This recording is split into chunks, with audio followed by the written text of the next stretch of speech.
नमस्कार दोस्तों, बहुत बहुत स्वागत है आपका एक और नई वीडियो में। और दोस्तों आज हम यहाँ बात करें क्या मार्केट अब एक बड़ा क्रैश हमको दिखाने वाला है, क्योंकि इसी महीने के अंदर एक बड़ा इवेंट होने वाला है, वो है हमारा यूनियन बजट। और इस बार बजट जुलाई महीने में आने वाला है। तो हम पिछले जब भी इलेक्शन के बाद जुलाई में बजट आया है उस पर हम नज़र डालने वाले हैं और देखने वाले हैं कि क्या यहाँ पर पॉसिबिलिटी बन रही है इस बार बजट को लेकर के। तो अगर आपको वीडियो अच्छा लगे तो आप लाइक कर दीजिएगा दोस्तों, और बहुत अच्छा लगे तो सब्सक्राइब भी कर दीजिएगा। अगर आपको कुछ इन्फॉर्मेशन यहाँ पर मिले तो हम यहाँ पर एनालिसिस करने वाले हैं। तो यहाँ पर अगर हम देखें दोस्तों कि इस समय हम अगर बात करें 2014 में जब इलेक्शन से पहले, मतलब 2014 में इलेक्शन होने वाले थे तो उससे पहले जब बजट आया था, जैसे इस बार हमारा बजट आया था ऐसे ही ठीक 2014 की बात करें तो उसमें तो मार्केट ऊपर गया था।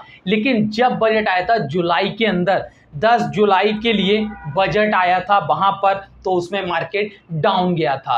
अब लेकिन बहुत ज़्यादा नहीं, 0.2% की क्लोजिंग हमें देखने को मिली थी। ये हम बात कर रहे हैं निफ्टी के अंदर की। अब अगर हम बात करें 2019 में, तो 2019 में भी इलेक्शन का ईयर था और उसमें भी इलेक्शन से पहले जो फरवरी में बजट आया था उसके अंदर मार्केट 0.6% ऊपर गया था। लेकिन जब उसके बाद में जुलाई महीने में 5 जुलाई 2019 को वहाँ पर बजट आया और मार्केट क्रैश हुआ, 1.1% निफ्टी डाउन हुआ।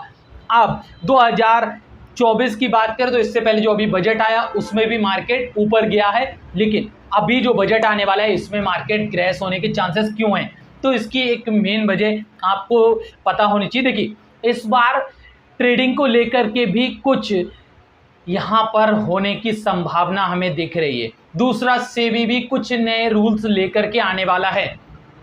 इस वजह से हम यहाँ पर प्रिडिक्ट कर सकते हैं कि मार्केट में हमें जुलाई में बजट में फिर से गिरावट देखने को मिलेगी। अगर आप यहाँ पर थोड़ा केयरफुल रहना चाहते हैं तो आप थोड़ा सा देखने के बाद ही मार्केट में ट्रेड लीजिएगा 23 जुलाई को, जो इस बार बजट आने वाला है हमारा उसके अंदर। क्योंकि पिछला जो भी डाटा है, पिछले हमने 10 सालों की बात कर ली, 2014 से 24 तक, इस डाटा के अनुसार ऐसा ही है। जैसे अभी अगर हम 2023 के बजट की बात करें तो 2023 में जब बजट आया था उसके अंदर भी मार्केट सेंसेक्स के अंदर करीबन 2000 पॉइंट का अप डाउन हमें देखने को मिला था। और आज के समय में हम बात करें तो अभी बड़ा क्रैश क्यों, तो अभी आप अगर देखेंगे इससे पहले मार्केट जब भी बड़ा मूवमेंट देता था तो अगर 1% का मूवमेंट मार्केट में मिलता था तो एक बड़ा मूवमेंट माना जाता था। इंडेक्स की बात हो रही है, लेकिन आज के समय में 1% बिल्कुल आम बात हो चुकी है, क्योंकि मार्केट में बहुत ज़्यादा वॉलेटिलिटी है, बहुत सारे नए लोग हैं। तो पिछले जितने भी साल का डाटा था 2019 के बाद अभी जो इलेक्शन हो रहा है इसके बाद आप देखेंगे तो यहाँ पर जो ट्रेडर हैं या नंबर ऑफ इन्वेस्टर हैं उनकी संख्या कहीं गुना बढ़ चुकी है। तो इसलिए वॉलेटिलिटी भी उतनी ही बढ़ गई है। तो अभी अगर मार्केट क्रैश होगा, जैसे अभी आपने लास्ट देखा 4 जून के लिए जब रिजल्ट आया तो क्या हालात हुए, मार्केट एक तरह से कहें तो लोअर सर्किट की तरफ जाने वाला था, लेकिन वहाँ से एक बड़ा मूवमेंट आया और कमबैक किया और अभी मार्केट देखें तो बहुत अच्छा परफॉर्म किया। तो ऐसे ही अगर हम बात करें एक महीने के बाद मार्केट किस तरह की गतिविधि हमें दिखा सकता है, तो अगर हम हर साल की बात करें जब भी इलेक्शन के बाद रिजल्ट आया है तो उसके बाद ज़्यादातर मार्केट ने डाउन साइड का फॉल दिया है। और इस समय मार्केट वैसे भी ऑल टाइम हाई पर चल रहा है। साथ ही साथ लोगों के लिए एक रीज़न चाहिए होता है मार्केट से पैसा वापस बाहर निकालने का। तो यहाँ पर यही मेन वजह है कि हमें सतर्क रहना बहुत ज़्यादा ज़रूरी है। अगर आप यहाँ पर ये गलती करते हैं, सारा पैसा अपना लगा करके छोड़ देते हैं, तो आप वहाँ पर मिस्टेक कर सकते हैं। तो इन चीज़ों को ध्यान से समझ करके आप चलिएगा। और इस बार मार्केट में क्रैश हमें देखने को मिलेगा या नहीं मिलेगा ये तो बात की बात, लेकिन मिलने के चांसेस 99% हमें यहाँ पर दिखाई दे रहे हैं।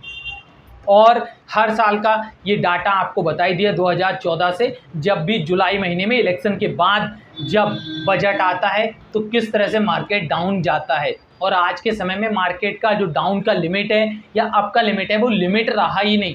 पहले कम होता था अभी कोविड के बाद से मार्केट बहुत स्पीड से अप डाउन करता है, तो बड़ा यहाँ पर मूवमेंट हमें मिलेगा। अगर आप ऑप्शन ट्रेडर हैं तो आप अपनी स्ट्रेटेजी बना करके चल सकते हैं। अगर मार्केट आपको अप साइड जाता हुआ दिखे तो आप वहाँ पर बहुत काफ़ी दूर का far out of the money आप पुट साइड लेकर के बैठ सकते हैं, लेकिन उतना ही पैसा जितना आप रिस्क ले सकते हैं कि जाए तो जाए, कोई फ़र्क नहीं, और वो पैसा आप 5-10 गुना करने के लिए तैयार रहें और इस तरह से आप उसको लेकर के वहाँ पर अपॉर्चुनिटी को ग्रैब कर सकते हैं। लेकिन उस दिन प्रीमियम भी हाई रहते हैं, ये बात भी आपको समझनी चाहिए, जैसे आपने 4 जून के दिन में देखा। तो अगर आपको वीडियो इन्फॉर्मेटिव लगा हो, कुछ भी आपके काम का हो, तो लाइक करके बता सकते हैं, कमेंट बॉक्स में अपनी राय दे सकते हैं।